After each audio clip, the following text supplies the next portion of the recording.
Hey guys, welcome to Nerdarchy for Nerds by Nerds. I'm Nerdarchy Ryan, and today I'm joined by Ted. Right, the Nerdarchy. Nerdarchy Dave. And in this GM 911, we're going to address Killer Orcs, run away!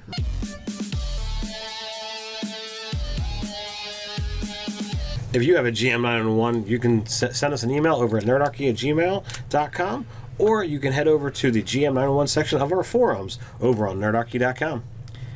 Okay, so Hippo. So we have a GM 911 from Hippo. So somehow an animal, an aquatic mammal, has learned to type with its massive feet. So that's pretty impressive in of itself. And he wrote the campaign, started the players off at level 3 to jump right into the action. It gives them more wiggle room and less death possibilities right off the bat. First encounter, they run into a group of 5 orcs. After felling 2 of them, they run away from the encounter. They run away from town, and he wants to know... Steal a boat. Steal a boat. What do I do now? Orcs are pillaging the town that they were supposed to be there to protect. And he's kind of stuck. Yeah, well, so apparently there's other Orcus raids happening, and the whole thesis of Hippo's adventure hinged on the players intervening on behalf of the town. So one of the things Hippo wants to know is how to help him improv, and so essentially it sounds like Hippo has written out his story and the players to route it. He doesn't know what to do, but it's not really that hard. Like, here's the deal. Like, actually, we don't know if Hippo's a he or a she. They. We'll go with they. Yeah. They. Hippo. If they did this and they sack the town or whatever, and the players run away, have the next town get sacked as well. Like, you could literally have the threat keep following them within reason, as long as like they're linear in the same path. Progression, yeah. You know, or or they hear about these other towns being raided, or something comes up, something in the town they actually have to go back for now. Or I mean, okay, the players maybe want to acquire a thing, like they want to buy something, or so they have needs to get provisions or something. Well, the town that we would have got the thing from is being overrun by orcs and was raised, so there's like no food. Like, people could be starving in the next town over because it could have been their source, the bread basket. Or, you know, all the leather for leather working came from that town. So if you want a backpack, it now costs you 200 gold. Yeah, exactly. Some scarcity sort of metrics thing happening there. So the other thing is, when you write your campaign, you should not be writing a long story arc. You have an idea of what you would like to do, but you have to realize that your players are going to do something different. They're going to derail your concept, your story. They're going to steal a boat at some point and run away. And what you need to do is you need to write your pieces. Like, you can write a couple sessions in advance if you really want, but be prepared to scrap a lot of that material, or figure out how to refurbish it and reuse it in some other capacity. Right. So, all right, the players fled the town. All right, that town is sacked. People, you're now, the next town is dealing with refugees. There's raids and stuff going on. Where are they planning to go? If you don't know what to do, ask the players. All right, what do they plan to do? What do you plan to do? Because you ran away from the fights that were there in front of you. What do you guys want to do? And they will give you some ideas that you can then seed the work in between sessions and go in a direction that you know that they're going to be happy with. Forget in between sessions. First of all, okay, let's deal with what happened. Okay, they fought the orcs. They ran away from the orcs. They stole the boat. They're in the boat. You're in the boat. Where are you going? So and also too, for one thing, so they're fleeing north, but so it sounded like he set the stage that though the encounter was with these 5 orcs, that the town is becoming besieged by orcs. So they're like, oh shit, we don't want to be closed off in a sieged town with orcs, and we apparently somebody else better be the heroes of this town because it's not going to be us. Yeah. All right, so sorry to interrupt, but no problem. But yeah, exactly. So. But the point is, like, so they get in the boat. Well, the first question is, where are you going to go? We're going to take the boat north.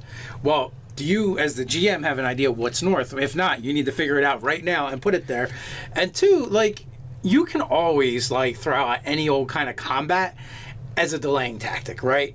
They could run into river brigands, right? Open up the DMG to the thug page, or to where, not the DMG, to the monster manual, to the NPCs, and pick a handful of NPCs in there, and they're on a boat, and now they're coming towards them. And at first, you could start off with role playing and that boat might signal your boat, and the players might be, oh, you don't want to go back that way because there's orcs and you should turn around and run away, and they're like, yes, we should, but first we should take all your valuables. Thug is on page 350 of your monster manual. There's a pirate in there, a buccaneer or something, I'm sure. And those are all good sized. I mean, really, too. They could when they're on this barge, Sturges could attack them. Like, so you could have just animal attack encounters, sort of things like that going on. Roctopuses falling from the cliffs. There you go. If you really want to up the game, you could put a giant crocodile in there.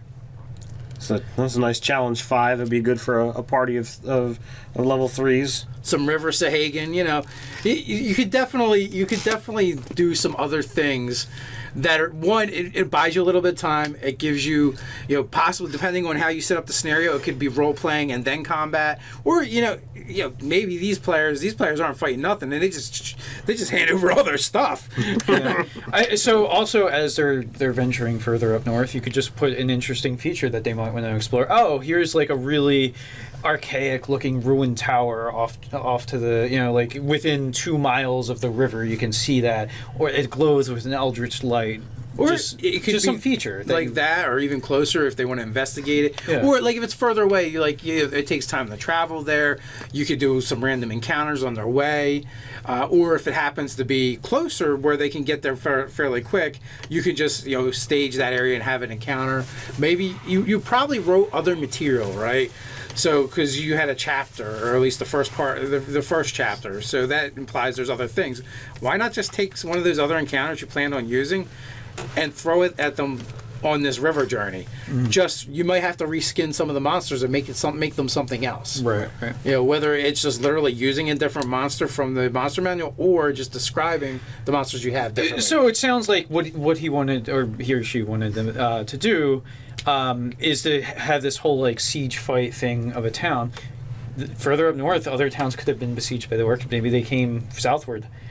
So the next civilization they encounter, there could be like orc skirmishers on a barge. Even before that, they might encounter refugees running away. Yeah, exactly. And they're running from these orcs. They're running from different orcs or the same orc tribe. They meet in the middle and like, you don't go that way. There's orcs. I'm like, no, you don't go that way because there's orcs. So where do we go? There's orcs everywhere. Between orcs. Yeah, so it could be possible. West. We go west. Yeah, then they go west. Hippo needs to figure out what the orcs are doing. More importantly, find out what the players are doing, and then make the plans around what the players are doing. Right? True. But he needs to know. We need to know what the players are doing. Needs to know what the orcs are doing, so that it can fit in with whatever he wants to do. The other part of Hippo's question is, how does he improve his improv? How do you skills? improv? Oh, you put an E on that. Improve. No. So realistically, it's about options, and I don't know how much you do with creative thinking. I don't know how much you think outside the box of what's there, but we've got all these D&D books full of inspiration. We've got over 1,200 Nerdarchy videos where we talk about stuff. Improving your improv, I think. So you can check that out. We'll try and see if we can grab the link for that. But think about your options. Ted's going to put it in the description for you guys. Oh, I am? Okay, well, I'll try and find that then. But if you think about what your creative options are and make a list of, okay, well, if the party does this or if the party does that, the more things you can, like, you don't want to plan for every contingency. That's just going to take up too much of your time. But the more things that you think and jot notes down, the more you can prepare your brain to be thinking outside the box, so that when the party does something crazy, you can throw something out there. Part of being better at improving is just really improving your knowledge of the game and the rule set. So as you run more games, you're just going to get more adept at running games, which is going to give you it's like jazz music, right? Like jazz is very like improv driven. But it's because you know the core basis of playing music so well that you become a better improv musician. Same thing with like running games. The more narratives you tell, you're eventually just going to get better at storytelling. So that's going to be a part of it. But also we're saying that if you know where your players want to go, that's actually going to prompt you to have to improv less, because they're telling you this is the material you should write if they're telling you what they're doing. So that's Yeah, a but- good. If you write essentially a session ahead, if you can, as opposed to 2 or 3 sessions ahead, that's going to help you drastically because you're not going to. The more you write, the more you're going to feel married to that, and you want to keep your options open. You want to be polyamorous with your options of encounters. Yeah, I was going to mention that one thing with improving how you improv is letting go of what you wanted to do. Yeah. Because you can kind of get hung up. It becomes on the idea precious. of being like, I need to do this because I planned it. This is how the world needs to go. While your players are over, they're never going to see whatever you just made. The one tip I will give for improving is listen to your players, because they're going to ask questions and they're going to say things. Take that information, regurgitate it back into your game right then and there, because that's less you have to think about ahead. Sometimes, this is great too. Sometimes, if your players are speculating out loud with what they think is going to happen, steal it. Have that come up in a session or two. Make that thing that they thought they feared happening happen. They willed it. It Unless just you builds have, on the paranoia level. It's unless you have a super paranoid player, because then things are going to go crazy. I mean, you don't have to do it all the time, but if what somebody says is actually better than what you had kind of plotted out loosely in your head, do it. Absolutely. 100%. I mean, what's the worst could happen? A doppelganger mayor gets killed? Yeah, that's all. Steal from your players. With that, guys, you have some tips for Hippo to put into the comments below on how to be a better improv DM. Let us know while you're at it. Like, share, and subscribe. You can find us over on Instagram. You can tweet at us at Nerdarchy. Just check out the articles over at nerdarchy.com. So until next time, stay nerdy.